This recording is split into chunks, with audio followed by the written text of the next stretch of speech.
Hello, everyone, and welcome to the webinar today on Uncover Your Future, Career Assessment and Exploration. Let's start with the Spiritual Gifts Assessment. This motivational and spiritual gifts assessment helps you to see what combination of the 7 gifts that are mentioned in Romans chapter 12 that you may have. I will say either take a screenshot or download the results to your computer, as the results may disappear when you leave the website. That way you can discuss the results with a career coach during an appointment. How many of you know friends or family that have the gift of speaking, such as teaching or encouraging or perceiving things that are not easily understood? Or how about those who love to serve or work behind the scenes? From the website gifttest.org, here's a summary of each of the gifts, and we'll be looking at the speaking gifts and the doing and serving gifts. Perceivers have the ability to reveal information to help others. They have a keen discernment and a sense of right and wrong. They can also become too critical of themselves sometimes. Teachers use sound rationale and instructive reasoning to help others learn. Encouragers have the ability to call forth the best in others through encouragement and motivation. Now, on to the doing and serving gifts. Servers are motivated by helping others. They prefer to accomplish tasks without an audience and see the needs behind the scenes. Givers are characterized by a charitable, generous attitude. They donate time, money, and energy to assist others in practical ways. Rulers see the big picture. They take charge and are assertive in nature, and they may appear bossy when their gift is misunderstood. However, they have the ability to bring order by setting up structures, systems, and other methods. Lastly, mercy gifts.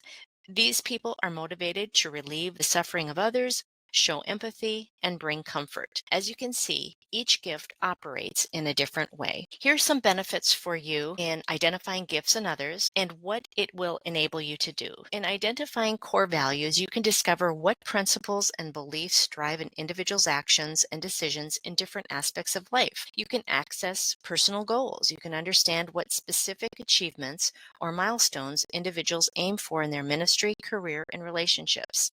You can recognize intrinsic versus extrinsic motivation to distinguish between internal motivators like passion or purpose and external motivators like rewards or recognition. You can observe behavior patterns. You can analyze how consistent behaviors reveal underlying motivations in various contexts.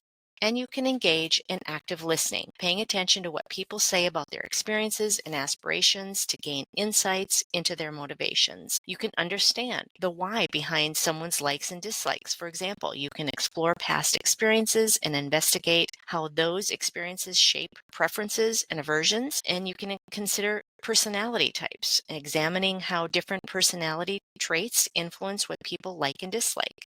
You can evaluate environmental factors, assessing how upbringing, culture, and surroundings impact preferences. And you can analyze emotional responses, looking at how emotions tied to certain experiences can influence likes and dislikes. Lastly, for results in better interpersonal relationships, there is enhanced communication. A clear understanding of motivations and preferences leads to more effective and empathetic communication. There's greater empathy. Knowing the why behind actions promotes deeper empathy and connection. There are reduced conflicts, perhaps. Awareness of motivations and preferences helps in anticipating and resolving conflicts. And lastly, stronger collaboration, understanding each other's drives and aversions, enhances teamwork and cooperation with mutual understanding and respect for each other's motivation. The gift mix. Understanding the gift mix means that each individual possesses a unique combination of 2 to 3 spiritual gifts, often referred to as a gift mix or profile. We have the primary gifts, and out of the gift mix, we usually have 1 or 2 spiritual gifts that are innate and remain consistent through our lives. Then we have the dynamic secondary gifts. These are other gifts in our gift mixes that can shift and evolve depending on various factors in our life. Our roles in life, such as those in family, church, and career, can influence which spiritual gifts are most prominent at different times. The nature of our relationships, whether as a child, a parent, or grandparent, can cause variations in the manifestation of our spiritual gifts. And significant life transitions, such as moving from school to work or from work to retirement, can lead to changes in how our secondary gifts are expressed. The fluid nature of our gift mix allows us to adapt to different circumstances and challenges throughout our lives, ensuring that we can serve others effectively in various contexts. Now let's look at a different assessment that measures your natural talents, your patterns of thinking, feeling, and behaving, and how they can be used to help you achieve success. This is the Clifton Strengths Assessment. This maximizes your strengths with these 5 points listed. This helps you understand what makes you uniquely you and how God created you to be. This talent assessment goes across 34 different themes or areas. It measures the presence of these talents and it can be applied effectively in these areas. It identifies natural strengths.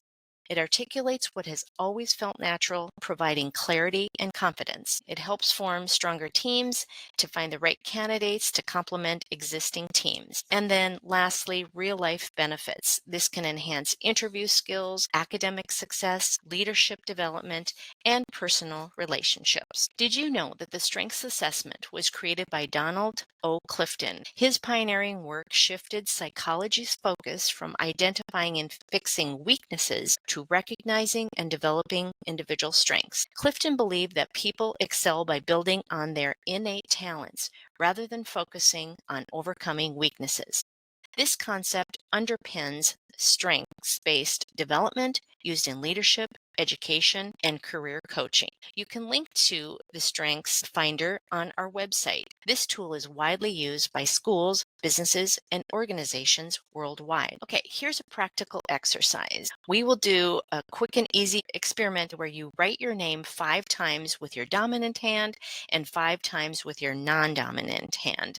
Once you do that exercise, you can ponder these questions. How easy was it to write with your dominant hand? And did you have to think about it when you were doing it? And how challenging was it to write with your non-dominant hand? Did you have to think a little bit harder to create those letters? This highlights our strengths and weaknesses. It demonstrates the difference between operating in areas of strength, meaning your dominant hand, versus your weakness, the non-dominant hand. It talks about efficiency and ease. Writing with your dominant hand feels more natural, efficient, and requires less effort, showcasing how strengths lead to smoother performance. And when we focus on strengths, tasks become more enjoyable and productive.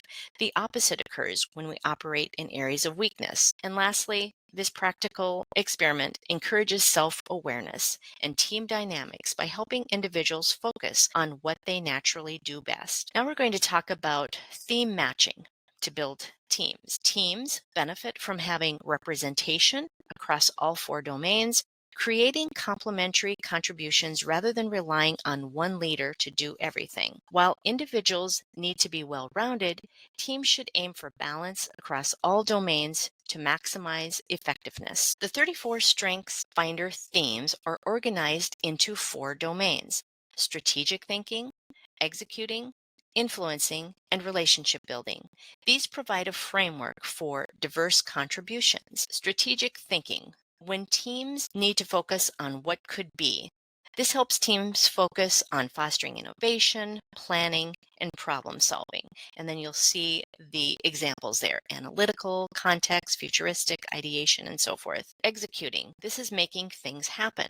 Themes like achiever, focus, and responsibility ensure ideas are followed through with action, driving productivity and achieving results. Themes such as woo, communication, and command are the influencing domains.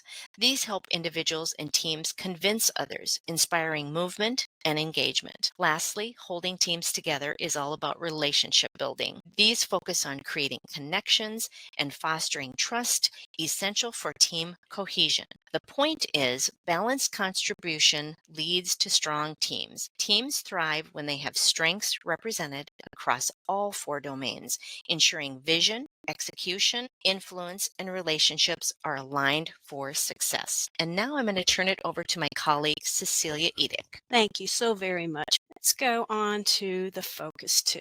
This is our third assessment that we offer. It is a comprehensive self-assessment tool. Focus 2 helps you align your career and educational goals with your unique interests, skills, values, and personality, offering a clearer path forward. It helps you with informed decision making. By understanding your preferences and strengths, the tool empowers you to make confident decisions about your academic and career trajectories. It is a resource for career exploration. Focus 2 connects your self-assessment results to potential careers, providing insights into job outlooks, required qualifications, and day-to-day responsibilities. And it offers customizable planning.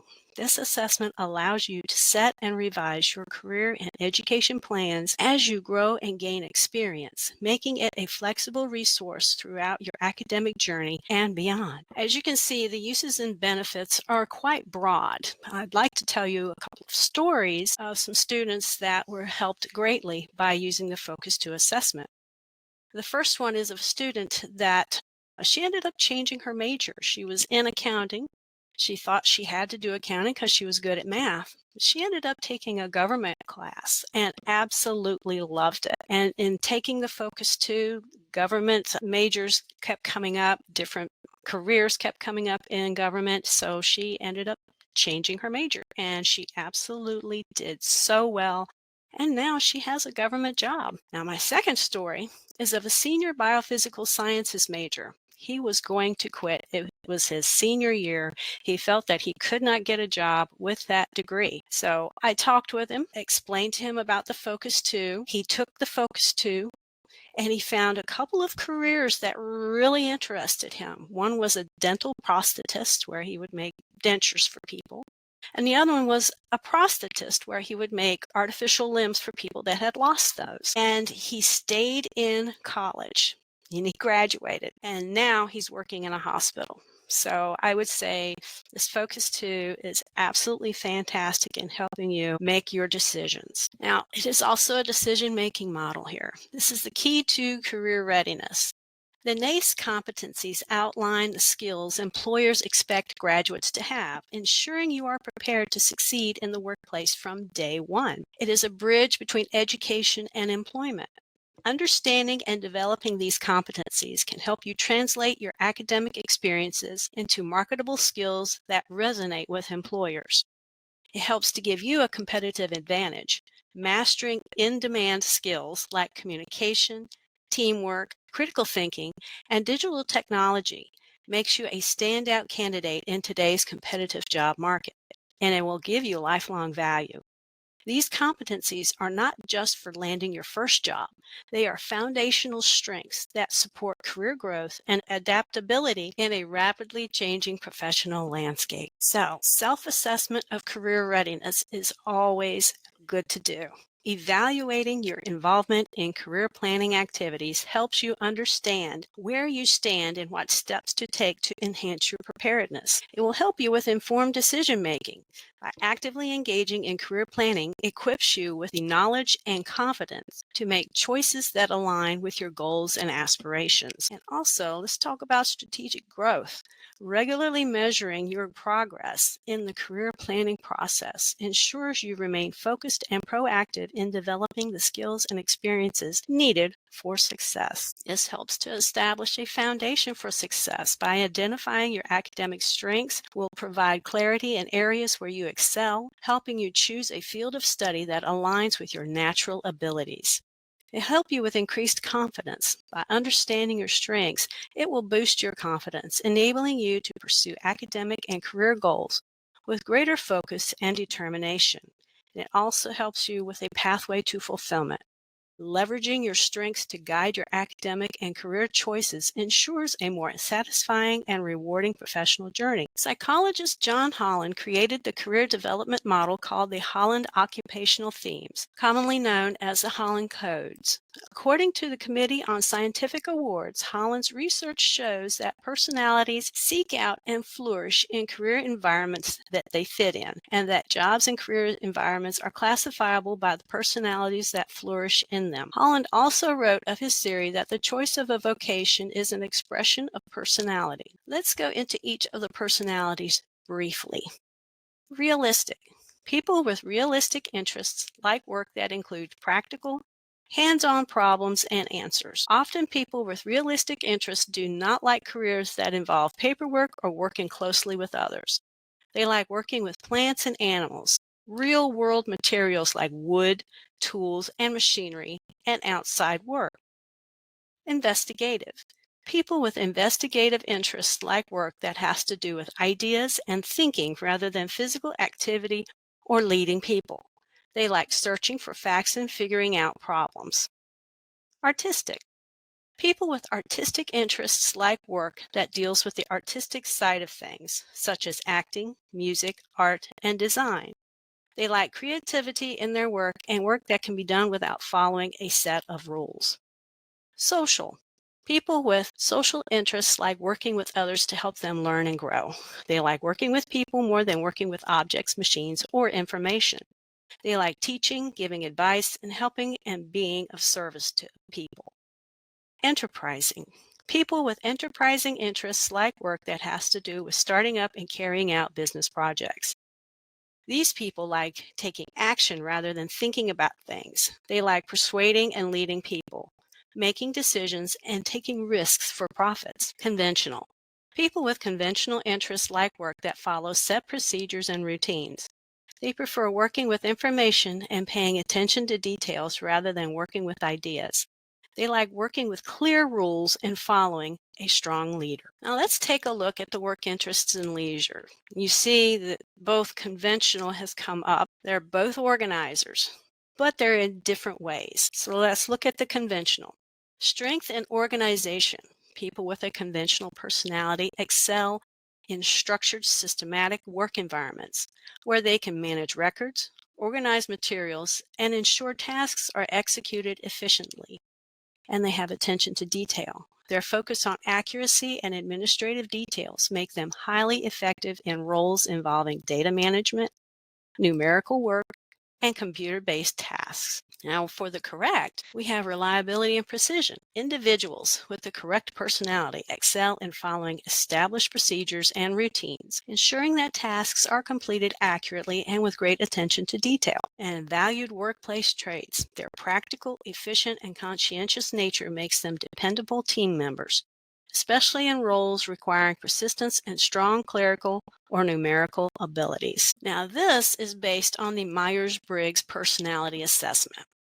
The Myers-Briggs Type Indicator, the MBTI, is a widely used personality assessment that categorizes individuals into 16 personality types based on preferences in 4 areas: how they gain energy, extroversion versus introversion, perceive information, sensing versus intuition, how they make decisions, thinking versus feeling, and how they approach life, judging versus perceiving. It helps individuals understand their personality traits, communication styles, and decision-making tendencies, making it a valuable tool for personal growth, teamwork, and career planning. There is a 4-letter personality type listed, and from there the explanation will be given, as seen on the slide, about that personality and choosing your career. Now, for the values and skills assessment, you're limited to making only 3 choices. Go with what the Holy Spirit and your spirit tells you and what you know is valuable for you. Now, for the skills, that may be a tougher choice as we have many skills. You're only allowed 3 choices. Think about the most important ones you use on a consistent basis. Everyone will have a different combination of values and skills. Here's another example of the values and skills that can be chosen in each assessment. Choose what is important to you. That will help you to make a better choice of a major or career. Now, when exploring the occupations, you can put the thumbs up next to the occupations that interest you the most. You can also put a thumb up next to the majors that interest you the most. This is the most interesting part of the assessment, in my opinion. I have had students have an aha moment based on this example. The student seems to like biology, biological sciences, and chemistry, and those careers that go along with those degrees. You can really find out more about each occupation by clicking on the name. A pop-up window will open, and you will see information such as what training is needed, the average earnings, the job tasks, the work interest profile, where you can see how your work interest Holland code compares to someone in that field, the growth outlook, what values and skills you have chosen that align with that occupation, what the work conditions are, the educational requirements, what other majors can fulfill the educational needs, and professional associations for that occupation that you could join. This is a lifelong journey. Career and education planning is a continuous process requiring regular self-reflection and assessment to stay aligned with your evolving goals and aspirations. It is your personal responsibility to chart your career path, emphasizing the importance of proactive planning and decision making. Leverage expert guidance. Career counselors, advisors, instructors, and employers are all valuable resources who can provide insights and guidance to help you navigate your career planning process. And adaptability is key. You want to be open to revisiting and revising your career goals and strategies as your interests, skills, and experiences grow and change over time. We hope you have gained some really good information from this presentation, and please do not hesitate to reach out. Thank you, and God bless.